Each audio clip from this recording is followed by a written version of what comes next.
open up the champagne, pop. It's my house, come on, turn it up. Hear a knock on the door and the night begins. Cause we've done this before, so you come on in. Make yourself at my home, tell me where you been.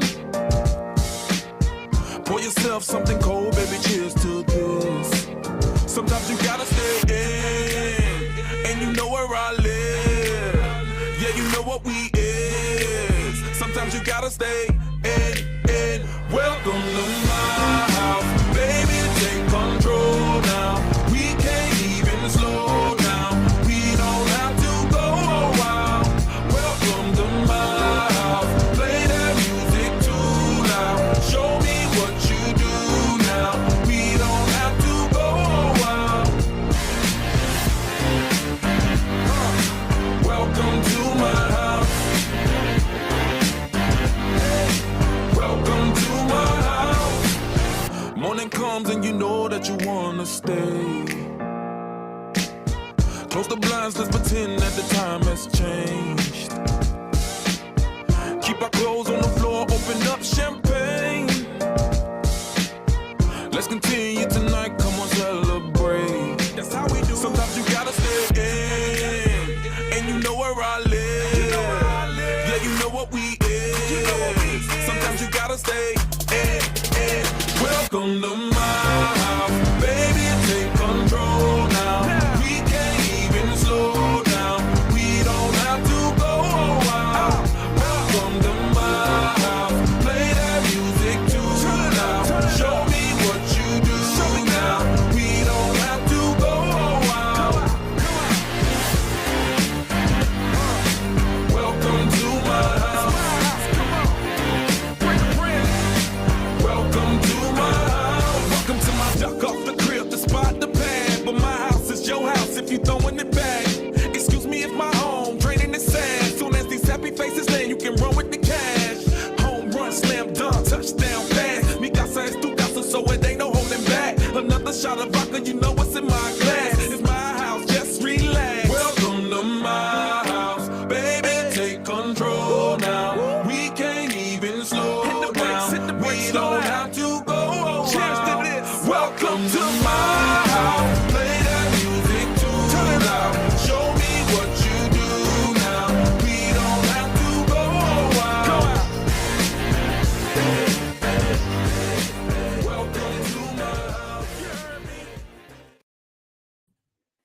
Hello, everybody. Good morning, good afternoon, good evening, wherever in the world you are connecting from today. Happy Monday, everybody. I hope you had a relaxing weekend, ready to tackle the opportunities, the possibilities, and the challenges of this new week. And I want to thank you once again for being here as part of this in this Hacking HR live chat series. We started this series at the beginning of the year, and we've had dozens of conversations with brilliant, amazing authors who have come to this show to share their insights, their ideas, their inspiration, their recommendations with all of us in this Hacking HR community. If you have missed any of the previous live chat series, live chat conversations that we've had in the past, please go to our website, hackinghr.io. Check them out. All of them are available there. I encourage you all to go and check them out because they are really, really amazing. I am hoping that if you have joined this series in several occasions, that I'm hoping that you have found value out of the conversations that we've had here. I myself, selfishly, have found a lot of value from these conversations. I have been learning so much, taking so many notes. Now I have so many, papers here with all the notes from all the conversations that I've had. And by the way, a lot of the events that we're doing, a lot of the conversations and the content that we're creating are the result of the conversations that we're having here in this Hacking HR live chat series. Not only because they have been awesome and truly valuable, but at the same time because of how relevant they are for our community. So please go and check it out on our website, hackinghr.io. You will find there all of the previous live chat series. And we have many more planned for you over the next few weeks and months. For those of you who are connected live right now in any of our social media channels, Facebook, YouTube, Twitter, or LinkedIn, please let us know where you are connecting from in the world. Just post it in the chat. It would be awesome to know where everybody is. And if you have any questions or comments or any insights and a resource that you want to share during the course of this conversation, as long as it is related to the conversation, please feel free to post it in the chat. I would love to read you all. I know you are already saying where you're coming from, where you're connecting from, but please, just make sure that you post in there any of the any comment, any questions that you may have related to this conversation. I am super excited today to be talking about becoming flawesome, the key to living an imperfectly authentic life. And I am going to be welcoming Kristina to join me today. Kristina, good morning or good afternoon to you. How are you doing? I'm doing fine. Good early morning, Enrique, and thank you for having me. Thank you so much for joining me. Good, almost evening for you. I am so excited about this conversation. Thank you so much for joining me. And I want to begin here for our community, those who don't know, you and are getting to know you today for the first time. Can you please introduce yourself? Please let us know more about who you are, the work you've done, and why you wrote a book about this topic, with that title, Becoming Flawesome. So just to start, a very short introduction. I'm a co-founder of a company called Mindvalley, and Mindvalley is one of the world's biggest platforms for personal growth and transformation education. So we are, in a way, this educational institution that teaches people everything that they have missed in academic education, but is super important for your life, be it your relationship with yourself, with your body, with your health, or with people who are important to you. So it's all this education which makes you live a more happy, fulfilled, meaningful life. And we work with some of the world's biggest authors. We have been on the market for a long time, and we have a few million followers, and it keeps growing all the time. So that's a very short introduction to me. Very short because, as any other human being, I have so many different sides to me, and I don't want to go into those other sides because we are talking on your platform to your audience, and I think that's the most relevant. Now, why I wrote the book is because I'm a writer. In addition to being a co-founder and an entrepreneur for 20 years, I've been writing all my life, and I think for a writer, the natural form of self-expression is writing, and the book came from my own experience. Of course, it's inspired by my own experience, but it's not about me. And it just happened so that, there was COVID and we were all confined at home for long months. So I had a lot of time on my hands. And I sat down and I did what I was supposed to do for a long time. I wrote a book. Well, that is fantastic. And we are all thankful to you for writing this book. And I want to ask you, what is the core concept that you want to put forward, or that you put forward with the book Becoming Flawesome? So it would be a little bit too simplistic to say that there is one core concept. There's one hope that I have for my book. I really hope that this book is going to give people permission to feel good about themselves, to feel at peace with themselves, not despite with their flaws, but because of their flaws and with their flaws. Now, the book itself is a journey, like any book. And interestingly enough, when I started writing a book, I actually didn't know where I was going. I knew I was going out of the house. Like with any journey, I was going out of the house, but the final destination wasn't quite clear. I was, in broad terms, I was writing a book about how did I lose myself and how did I try to find me again. But in the end of the day, when we started launching and promoting the book, I understood it was about self-love, partially to annoy our marketers as well, because I was told, I've been in personal growth for 20 years and mostly as an entrepreneur and marketer. So I get the need to make things marketable, but my marketer said that, you can't sell self-love, which is interesting. It's super interesting, and I was very puzzled with that question. I was wondering why do we neglect such things as self-love, happiness, well-being? Why do we think they're secondary? Very often, as an entrepreneur with 20 years of experience, I kind of get it. When you have problems in your business, you think everything else becomes secondary, without understanding a very simple correlation that it's not that you have problems in business and everything else is secondary. You have problems with yourself, your personal problems, which translate into your business. Yeah. I'm thinking about self-love, right? And this idea of self-love not being sellable. And I want to ask you if you can help us define what self-love is. And the reason why I ask you this question is because we create a lot of content about kindness and self-kindness and compassion, self-compassion. And I have come across so many different platforms where they talk about self-love as being either selfish or narcissistic, or all of these negative connotations to self-love, right? How do you define it, and what do you say to those people who tell you, hey, Kristina, don't talk about something that sounds so narcissistic, or you know what I'm saying? So it's like, or so selfish, right? I know it might sound a little bit strange, considering our contemporary world is quite exhibitionist and quite addicted to approval from outside, like slogans and all of that. Like, look at me.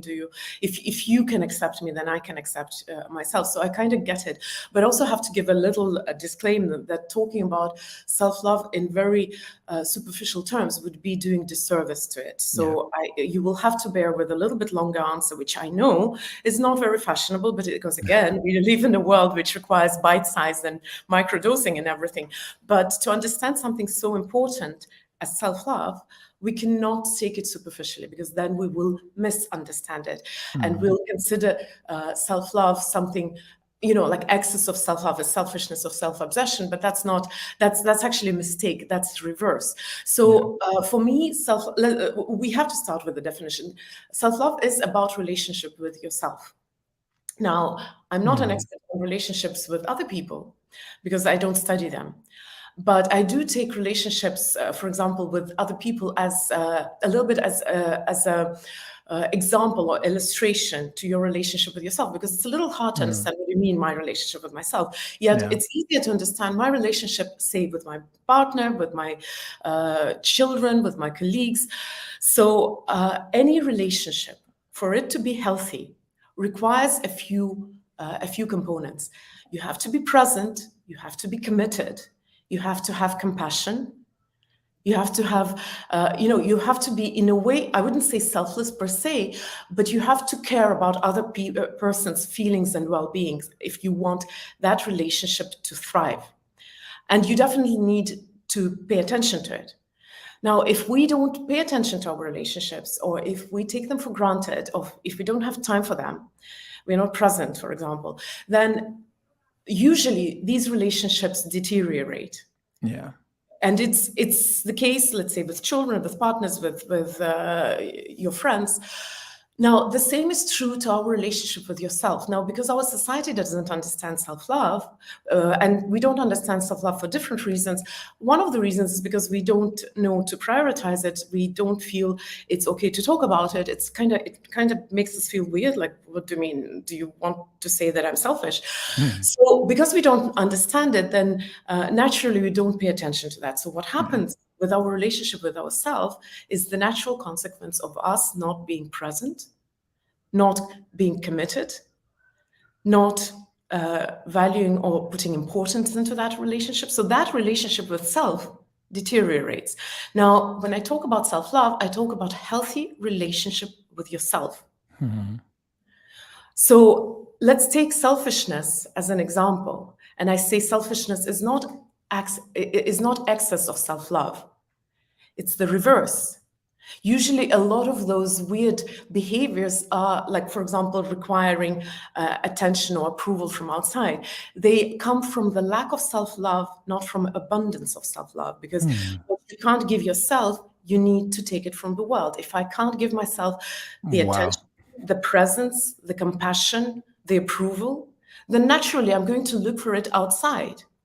So it's similar to those who can see, those who are not watching it in just audio. I have a glass of water here. So if I'm the vessel and water is love, you can only pour water from outside if I don't have enough inside my glass. If my glass is full, there is no need for me to suck the love in from the environment. I need a second to reflect about that, by the way. That's why I'm taking the note and of what you just said, and that is so powerful. What you can't give yourself, you have to take from the world. And I am wondering if that's the reason why now we have become so addicted to the likes and the shares and the comments and our social media persona, right? And about sharing all this happiness, happy pictures, smiley pictures of our lives, like an alter ego kind of version of all the myriad of things that are happening in real life, right? Some of which are smiling, but not everything is smiling. What's your take on that? What's your take on that? That attention seeking from the world in the form now of social media interactions versus what's really happening within ourselves. Well, it even starts a little earlier. It starts with the facade that we are putting out. Exactly what you were saying, all those smileys and things. It's kind of scary to put out anything else, because if you depend on the approval from the outside world, do you dare to show yourself the way you are? I absolutely 100% agree with you. Our world is starved of good relationships with ourselves. People, we think that, we see the world in reverse. It's like in the old days when we took pictures on film, the picture on the film was the inverse colors. So that's how it looks to me right now. A lot of the things that we think are the sign of us being selfish and having too much self-love are actually the opposite. These are the symptoms of us not having enough love for ourselves. One simple example would be statistics says that 85% of adults and adolescents in the Western world suffer from low self-esteem. Now, self-esteem is not strictly speaking self-love, but it's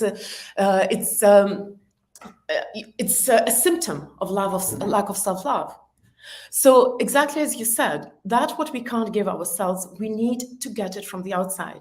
And it starts so early that we don't even dare to show the outside the real ourselves. And that sounds like such a slippery slope. So on one side, I need others to approve me to feel good about myself.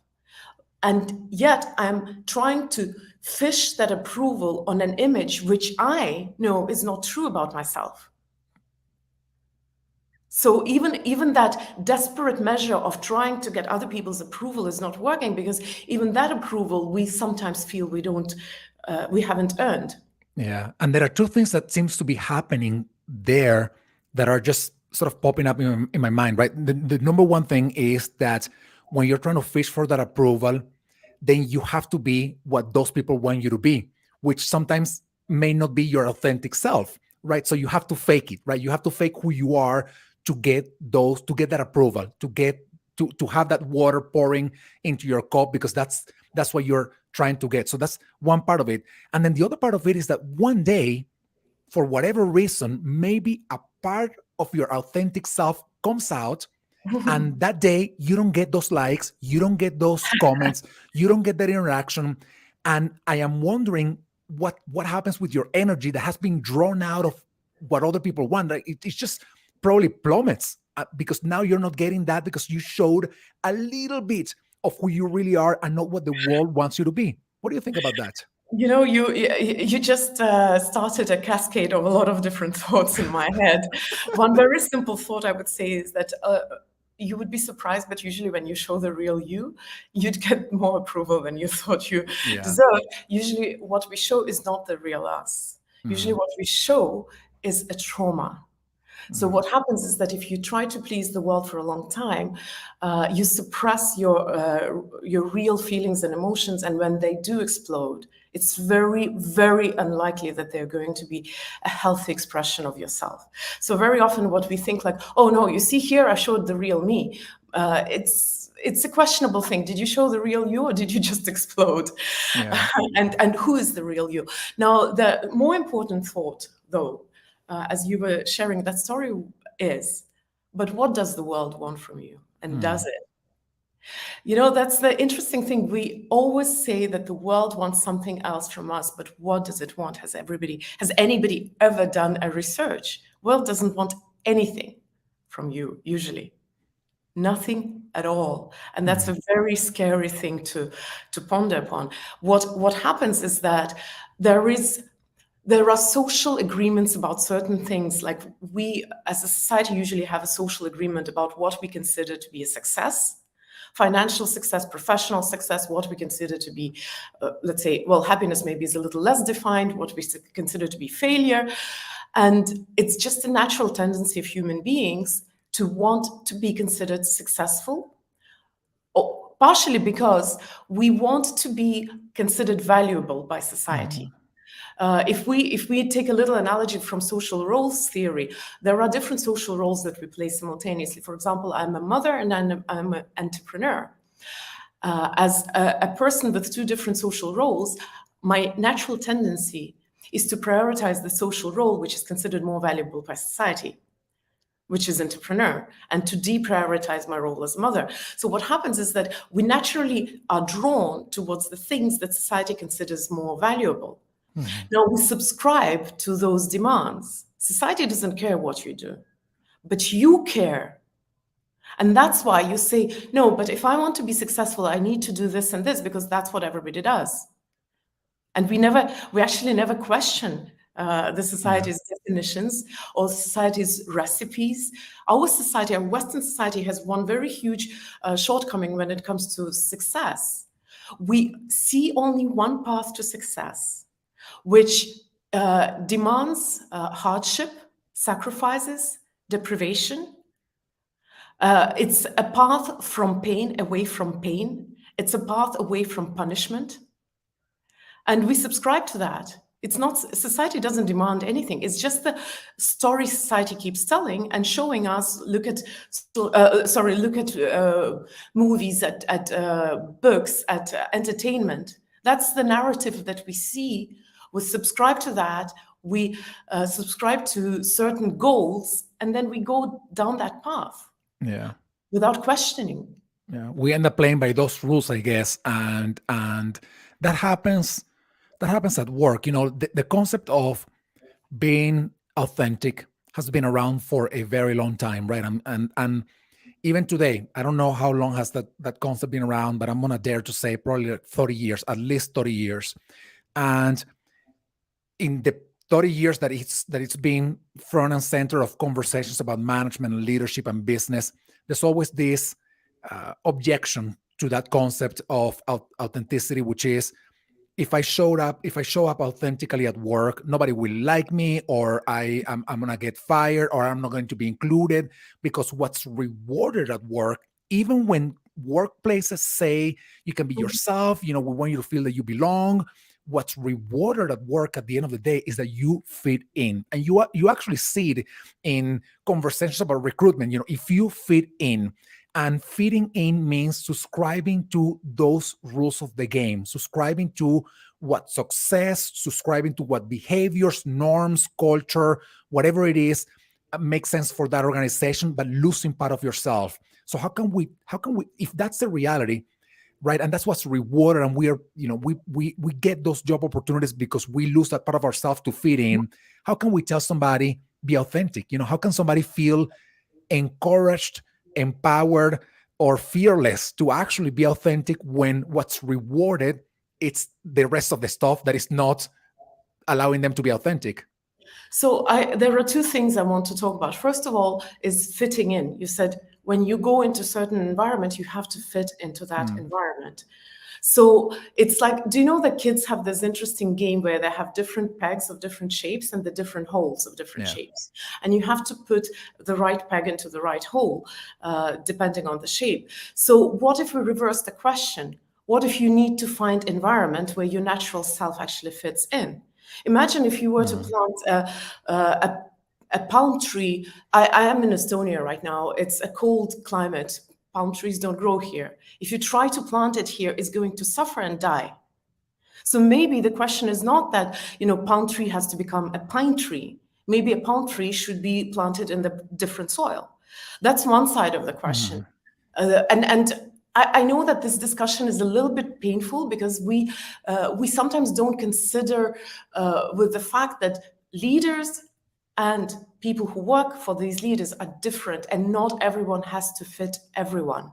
And we try to be fair, but very often it's not the question of fairness, it's the question of thriving. If a person is in the wrong environment, or working in the wrong team, or working with the wrong leader, they don't thrive.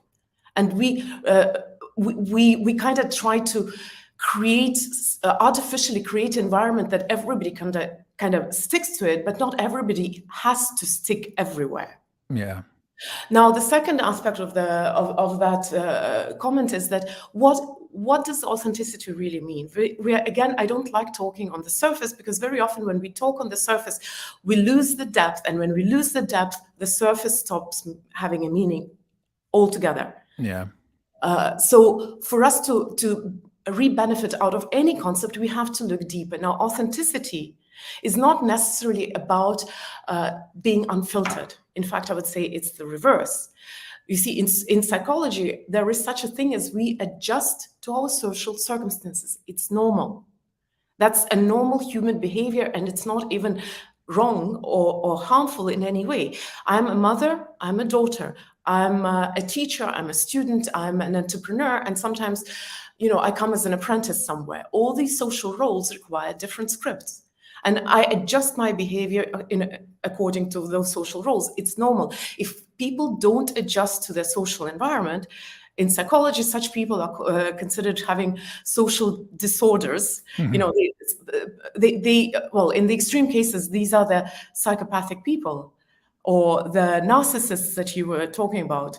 And narcissism is not a term that should be thrown around easily, because it's a diagnosis.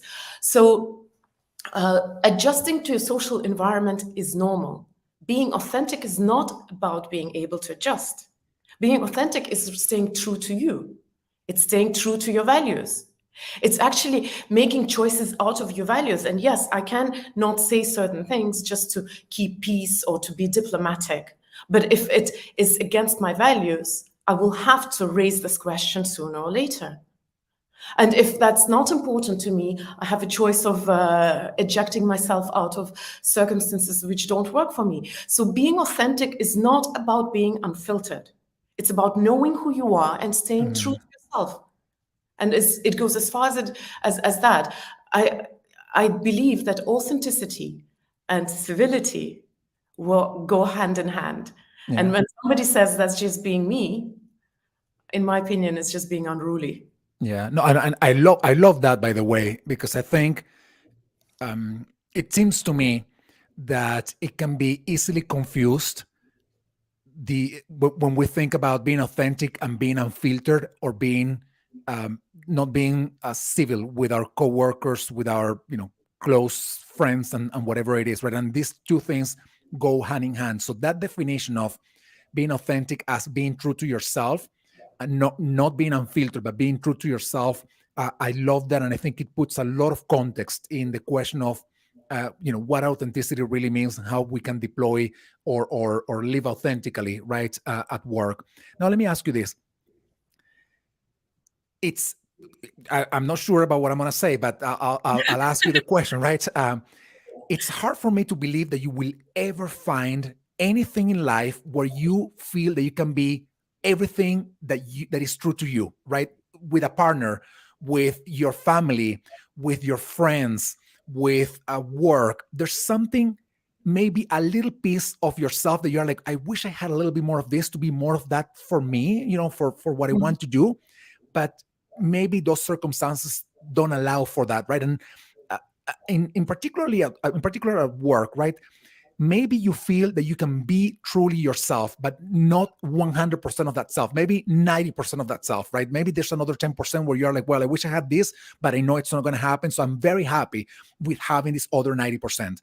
So what are your thoughts on that? And, sort of the flip side of that coin is, how can leaders create an environment where people can find that 90%, even if they can't create the conditions for the 100% of authenticity to actually, emerge in that environment. So I have to give a disclaimer. I have been, I have been entrepreneur and the founder of my business for 20 years. So I'm probably, and I'm quite aware of that, biased in the sense that I get to create my own work environment because it is my company. If I don't like something, I will say so and I will choose to change. However, that said, I prefer to work with people who are at peace and content in my teams, who actually enjoy what they're doing. So for me, their well-being is incredibly important. I have a physical aversion to working with people who suffer, just because it kind of rubs off and I feel it. Now, with that said, I don't think that any one environment or any one relationship in your life or any one sphere in your life has to fulfill you 100%. Because if that is the case, usually you become addicted to that particular sphere in your life, and it takes your life in general out of balance. That's why people keep having friends, hobbies, other part in their life, because I don't think it's healthy. For example, and I'll give a slightly different example. It's considered not healthy to look for everything in your love relationship, because if you look for a lover, a partner, a support system, something which, say, 200 years ago, a whole village was fulfilling, that partner is going to feel so much pressure. It's going to be really unfair to them. Yeah. The same is true about your children. If you look in your relationship with your children for every single of your needs met, the children are going to rebel and run away because it's going to be too much pressure for them. So I think we should also maybe not be so enamored with a utopian idea of work providing everything to its employees. What I think is important is that whatever employee is trying to fulfill at work, and unfortunately for most of the people, it's sustenance for their life, although not for everyone, then could we give it in such a way where the person in your team still has capacity, freedom, time, resource to fulfill their other unmet needs elsewhere? And maybe job doesn't have to provide everything. Here again, I'm not an HR person, I'm an entrepreneur. So as an entrepreneur, I look at things very pragmatically. I believe that the role of the business is to create value and to exchange that value for money. That's in essence what business is about. So everything else is the question of, can we do it in such a way where everyone thrives? No, I love that, and I think it's important to know that, number one, you can't get everything you want in terms of what gives you joy and what makes you happy and what allows you to live authentically out of work, right? I mean, you will get some of those things out of work, and some other things you will get out of your other relationships and in life. But I like that you said, if what is it that work can do, right? To create the conditions for you either to thrive, therefore get some of these things out of work, but also give you the possibility so that the rest of it you can find somewhere else. And what I think when I think about that is this. I was fired once from a company. This happened many, many years ago. And the reason why I was fired was this. I was doing a great job in the company, but I was bored. And I started doing something else. And I started doing something else because I needed that energy, right? That adrenaline, so to speak. Yeah. And the boss found out and he got so upset at me. He said, "No, you're fired because it's either this or nothing." And I was like, "But I'm not getting everything from here." That adrenaline that I'm seeking with this thing outside of work, which doesn't have anything to do with this company, something completely different, I am not getting from this work. And I don't think I will ever get from here. And that's okay. I am still doing my good job. You're paying me for full-time. I am a full-time employee. And the rest of my time, I'm doing this other thing. I know this is an extreme case, but you find often that some people at work, they want to collaborate with other teams, teams that don't have anything to do with what they were hired for. and their bosses are like, nope, the approval process goes through me, or that's not your work, or why are you taking risks, with these ideas? And maybe those people are just seeking some adrenaline that they are not getting from their current role. And I am wondering, can we do something better at work to create those conditions for those people to find those outlets within work, which will create value for work too? Well, that's the question. That's the key question. Will that create value for work? Yeah. And if the answer is no, then I don't think it should be forced into the work processes, because work Yeah. processes are important. The other question is that sticking 100% to work processes might be a short-sighted strategy. We sometimes so enamored with an idea of staying focused on something that we are not noticing that focus and that perfecting of one process is actually hindering our growth. Now, you see, nothing in nature is perfect, and we're coming back to the theme of imperfection. Nothing in nature is perfect. The whole evolution was based on imperfection, on things going wrong, not as planned, and then we make a leap. Usually what we do at work is by maintaining the process, we keep people in the hamster's wheel, which is good for maintenance and for execution of a plan. But for a leap, for a growth, for a big bang, for getting out of the, out of your constrictions, you need risk, you need you need spontaneity, you need mistakes. You know how machine learning happens? It's ridiculous. Apparently, machine or whatever the algorithm is doing a bunch of random moves which don't make any sense, and by doing that, it finds the most optimal path.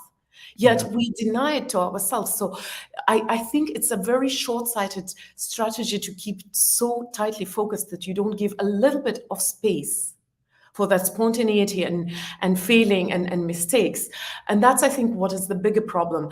But here it's important to understand that while we may have grand ideas how work is supposed to be, companies are out there. A lot of them are stuck in their old patterns. Yeah. And we have to deal with what we have. So while it would be amazing to find a company who would, who would gel with you, sometimes we have to deal with the companies that don't. Because we have bills, we have responsibilities. The solution I can offer you is do something for yourself. Take a risk, and probably that's not the channel where you'd like to hear that. No, I think it's fantastic, and it's and I love that you're saying that, right? I mean, it happened to me, right? I mean, if you have been, you're saying something that is validating what I have done in, a couple of times in my life, actually, which is live in environments where I'm like, I'm not my best self here, and this is breaking me. And I need to leave and do something else. Is it a risk? Yeah, because I'm leaving behind stability, well-paying job, and benefits and connections that I built, over a long period of time. But this is not getting the best out of me. I just need something else. And I appreciate you say that. And also something else that I'm reflecting about is that so many organizations, the way they work, and I know we have to deal with it, but the way they work is so unnatural, right? It's so unnatural to what we are as human beings. We need, I know, with Mindvalley, and I know the work you do is, rest, recovery, mental health, self-care. And there is so much that happens at work that is sort of rejecting the space for us to care for our self-care, for our mental health, for our well-being, to take time for proper rest and proper recovery. It's like the opposite to that. But not only that, it's also that in the context of what happens in everyday work, right?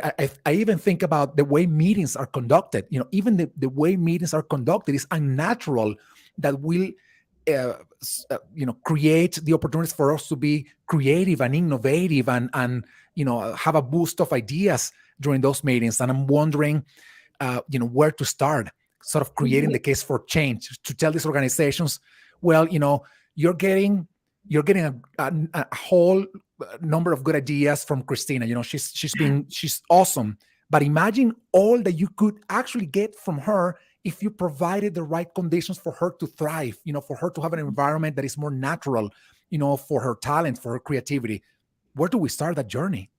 Well, I think we have to learn from history as usually. I think it was about Yeah. almost 200 years ago when, industrial revolutions has happened.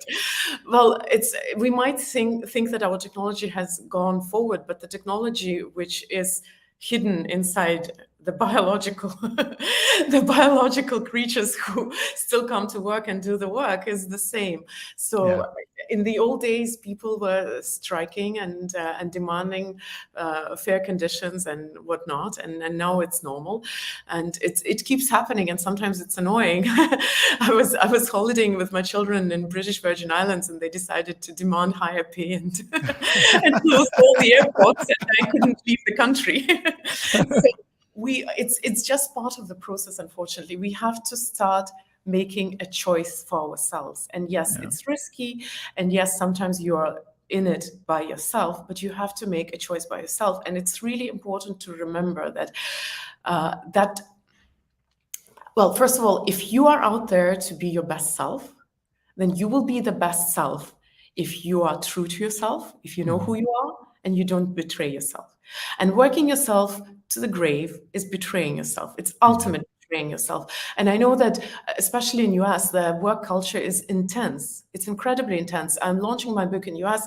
I've been very surprised how important it is there to work not just 100% of your time, but 120% of your time, leaving nothing, no time at all for anything else. It's just part of the culture. Now, why do we have this part of the culture? I'm coming back to the same story I started a while ago about the paradigm in which we live. The only paradigm that we know and we see examples of is that success requires grinding, sacrificing, denial to yourself. You have to do everything which is hard for success. If that's what you believe, that's what you're going to create in your life. And I'm not talking about anything mystical. That's how your belief systems work. There is such a thing as reticular activating system in your brain. Actually, not just brain, it's the whole nervous system, which filters out stimuli. We have so much stimuli in our environment. So for us to function, we only notice the things that matter to us. And that's how beliefs get how they get stronger. Beliefs are, in essence, viruses that feed on evidence, and the evidence that you see is defined by your goal. So if you believe if the only paradigm that you believe in is that success requires hard work, you're going to notice that everywhere. And you will always dismiss any example of anything else. Not only that, but you will subconsciously create conditions for you to work to exhaustion. And that's the paradigm with which we as a society survive right now, which is incredibly damaging. Now, let me give you an analogy. When you go to the gym, we know that muscle grows when it's ripped, and then it heals, and then it grows. That's why when you go to the gym, you add weights, then your muscles hurt. When you get out of the gym, if your muscles hurt, you know that you did good exercise and it will be to your advantage. If they don't, you know that the next time you will add weights. So if you believe that success requires resistance, constant resistance, you in a hamster's wheel, you being sleep deprived, you not getting rest, then you're going to subconsciously create that. Another somewhat funny analogy, if you have written your final thesis in university, you probably had done that too. Left it to the last moment because stress you feel makes you more productive, which is, by the way, another huge myth and wrong. That experiment, I don't remember the name of it, but something Yerkes experiment was conducted in the beginning of the 20th century on mice, not on humans. So stress is not good for you. Yeah. It's just not good for you, especially prolonged background stress that you don't even notice that exists. Yeah. Now, if we live in that paradigm and we do reach success without driving ourselves to the grave, what do we think? I'm an imposter. Something very familiar to us, right? This success is not going to be sustainable. It's a lie. Or a lot of my entrepreneur friends, if they are forced into a break, they feel guilty. They feel that break equals, or any kind of rest, Being lazy. equals lost opportunities, your success going down the drain, and all those ridiculous things. So while we live in that paradigm, while we see all the proof of that paradigm, we also create it and reinforce it. And that's one of the reasons why the system has been so hard to break. Because how many times have we seen, how many stories, movies, books can we think of where a person reached success by doing what they love, what they're good at, and what comes easily to them? Yeah. 1%, maybe less, maybe 0.1%. This is fantastic. Kristina, thank you so much for sharing your insights with me, with the community, on becoming flawesome. I love, all these ideas and all these insights that you're putting forward so that we can live a more imperfectly authentic life. This has been a great conversation, and I know I want to be mindful of your time. Thankfully, I asked you at the beginning if we could take a few more minutes, and we did. And I appreciate you. And let me ask you one last question to sort of wrap up our conversation. As I think about living a more imperfect, authentically living a more imperfect life, right, and becoming more flawesome, I think about breaking a lot of paradigms of what we have been told for so long, right? This is what success looks like. You gotta grind hard, you gotta hustle hard, taking rest, that's no. And you still see some quote unquote gurus telling you like you're sleeping 8 hours a day. That's not how you reach success. You gotta sleep, 2-3 hours is more than enough, and then you do the work, right? And then you hear this over and over and over for years and years. And then you go to school and then you see what's rewarded. And then you go to work and you see what's rewarded. And then you look at the media and you see what's rewarded. Where do we begin within ourselves? Mhm. Where do we begin just recognizing that these paradigms are not healthy, that these paradigms are not sustainable, that these paradigms are in fact killing us, not metaphorically or figuratively. They are literally killing us. Where do we start the journey within ourselves of recognizing that this is BS and that we need to look at something different? So I will give one little disclaimer, guys. In case you think I'm this one lazy person, I have been perfectionist all my life. I graduated school with only excellent marks for the past 3 years of schooling, and I was also the best student in my school. Got medals from presidents. I know it. I made a career. Plus, you built a very, very, very successful company, by the way. So you're amazing. I did that on different terms, though. But the first half of not the first half, just the first leg of the journey, I actually subscribed to the same things, and I understand that. Now, another little disclaimer is there's research that says that if you're sleep deprived, it's equivalent to you having had a bottle of beer. So imagine if you're sleep deprived, you actually shouldn't be sitting in the car. Apparently, police can ask you to stop driving if you're very tired. Yeah. But you should also probably not be coming to work because it's like being mildly drunk. So I really don't understand. I mean, there's research proving that exhaustion is not productive. Yeah. But that aside, where do you start? I would suggest, because it's a journey, if you've created the relationship that you have with yourself, you have created all your life. Yeah.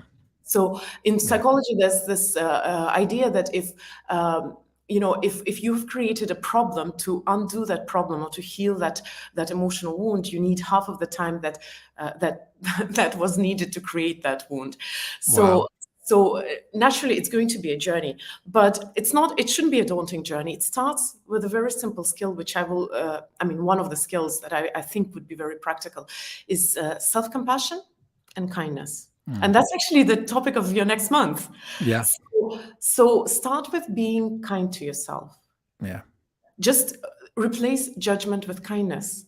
That's the first step, and then it will start unfolding from there. So example would be, you feel that you're not performing as good, rather than judging yourself.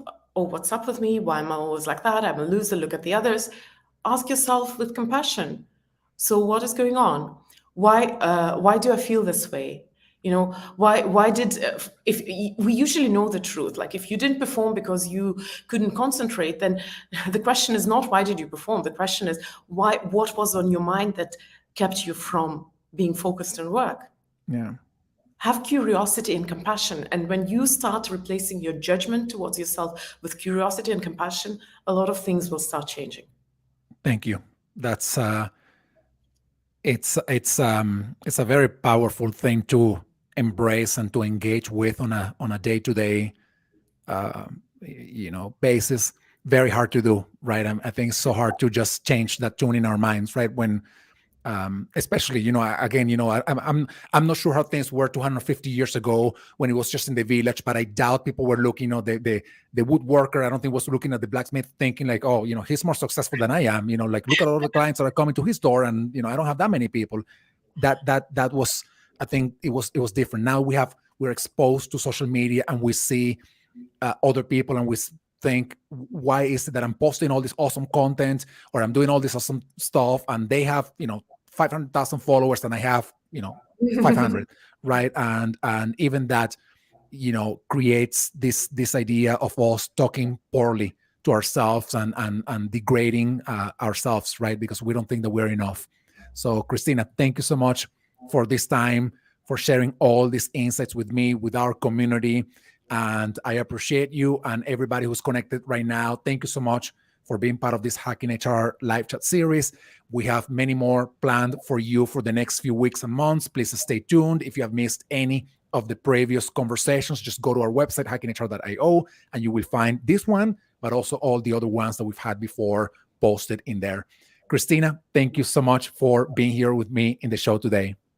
Enrique, thank you so much for giving me this opportunity. It was a pleasure. Thank you. And thank you, everybody. Thank you so much. And thank you, everybody. Have a wonderful rest of your day and beginning of this new week. Thank you. Bye, Kristina. Thank you so much. Bye-bye, everybody. Thank you.